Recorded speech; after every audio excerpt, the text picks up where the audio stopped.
coronavirus care. Dr. Shrestha says there are 6 different kinds of coronavirus that humans can get, and they're actually pretty common.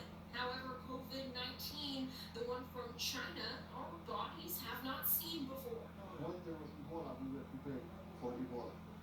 Now this COVID-19 is an infection. This is what is different than Ebola. We have to have a different preparation. In order to get tested for COVID-19, you have to meet a set of requirements set by the CDC, including respiratory symptoms along with a risk factor. It could be an epidemiological risk factor, meaning the patient should have traveled to one of the areas with high prevalence rate, which is Iran, China, Italy, Japan, and South Korea.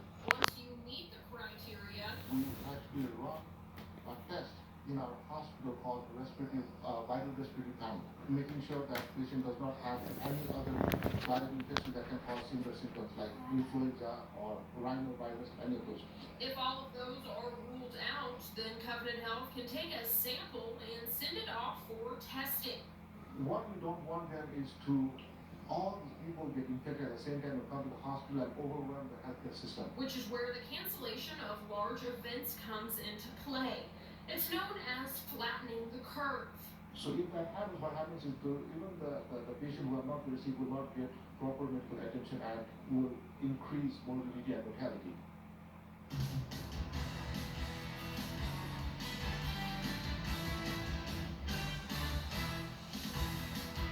Adjusting to a new normal, President Trump toughening guidelines to prevent the spread of the coronavirus as grocery stores are packed, schools are closed, and administrators are working to feed the children who depend on school cafeterias for nutrition.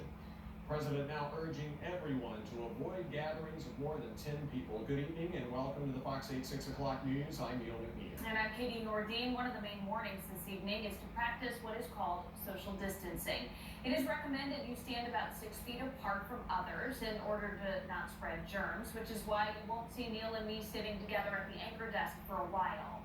Here's the breakdown of how the coronavirus is impacting the United States. As of this afternoon, there are more than 4,000 cases in the country. 33 of those are here in North Carolina. The cases are spread among 14 counties, and here in our area, there are 2 cases in Forsyth County. And tents like these are becoming familiar sights outside hospitals across the country. The ones we found outside of Cone Hospital here in Greensboro will be used a little differently, at least for the time being. These won't be used to test people for the coronavirus. Instead, people who walk or drive up to the building will be pre-screened before they're allowed inside. The goal is to make sure everyone gets the care they need without infecting others. The reason why the tent is here is because we are open for a variety of emergencies. We want to make sure we can still meet the needs of that population of patients in this community as well. Health experts urge you to make a virtual visit with your primary care doctor if you feel like you have flu symptoms or are concerned about the coronavirus. In Winston-Salem, Novant Health has set up these screening tents for the coronavirus. This screening center opened on Haynes Mall Boulevard on Friday. It'll be open from 8 to 5, Monday through Friday. Another screening center will open on Gateway Center Drive in Kernersville on Wednesday. There's even a 24/7 hotline you can call if you think you have symptoms of the virus. That number is on your screen, 1-877-499-1697. Well, speaking of testing, we now know at last check, 329 people in North Carolina have been tested for the coronavirus. The state says there are enough kits to test 1,300 people. Testing, of course, has been a top concern of the Trump administration over the last few days. During his news conference this afternoon, the president said there could be at least 2 million tests available across the country within the next week. And when a reporter asked about the long-term impact of the virus, the president said it could be a while. It seems to me that if we do a really good job, we'll not only hold the death down to a level that is much lower than the other way, had we not done a good job. But people are talking about July, August, something like that. Well, the president hopes these new guidelines will slow the spread of the coronavirus in at least 15 days. We do have some good news when it comes to fighting the coronavirus. A healthy volunteer got the first shot of an experimental coronavirus today. The shots were developed by the National Institutes of Health, but this is really important. Experts say it will still be at least a year to 18 months before a vaccine is ready for widespread use. Even so, President Trump calls this one of the fastest vaccine development launches in history.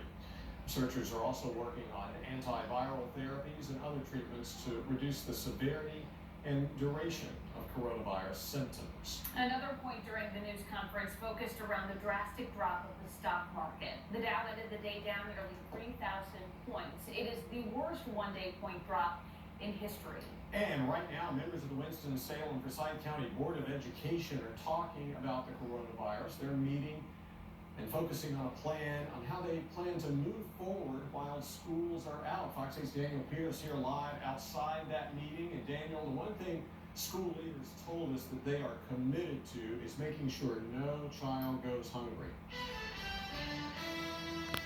Yeah, in fact, today 1,000 people. We'll be hearing a lot over the next few weeks. Yeah, flyers are up in downtown Greensboro asking people to stay home when possible to stop the spread of the coronavirus. Fox 8's Tess Barsper live along Elm Street downtown. And Tess, she spoke with the woman behind the message.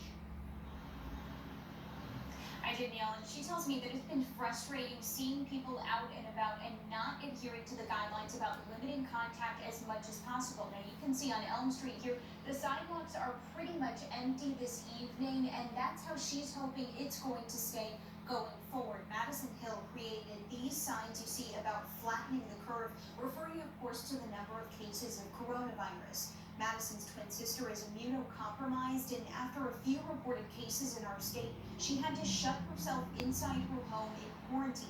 Otherwise, the virus could lead to severe complications. Madison told me that while she's taking care of deliveries for her sister and making sure she has everything she needs, she's hoping others understand that some people just can't afford to get sick. It's disappointing because it's like, yeah, just because you think that you can handle this, doesn't mean you should go around and spread it and not take any precaution. I mean, you should just treat yourself like you're one of the people that are more susceptible or like, vulnerable to it. Guidelines, of course, suggesting that people stay at least 6 feet apart. That's about the distance from myself to the camera right now. Now, I have seen some shops in downtown Greensboro and restaurants too that are closed today, but some restaurants are emphasizing their pickup and delivery options. Live in Greensboro, Tess Barsper, Fox 8 News.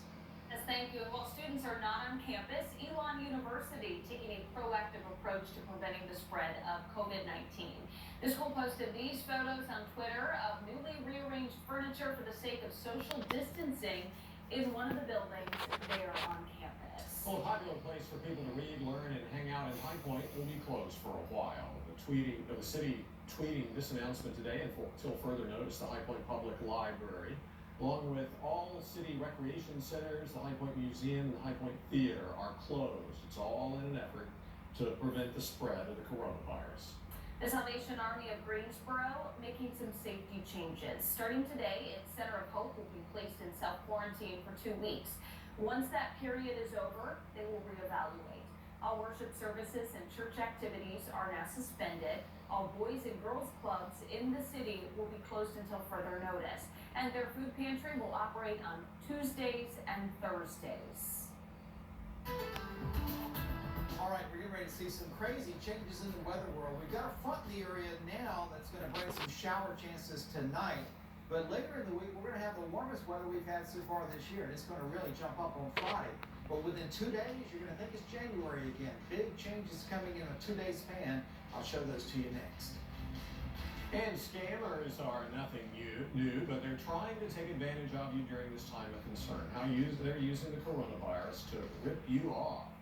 And more help is on the way to organizations that serve the homeless. All new at 6:30, the money that will be used right here at home to make sure everyone gets the help they need. As America faces the biggest health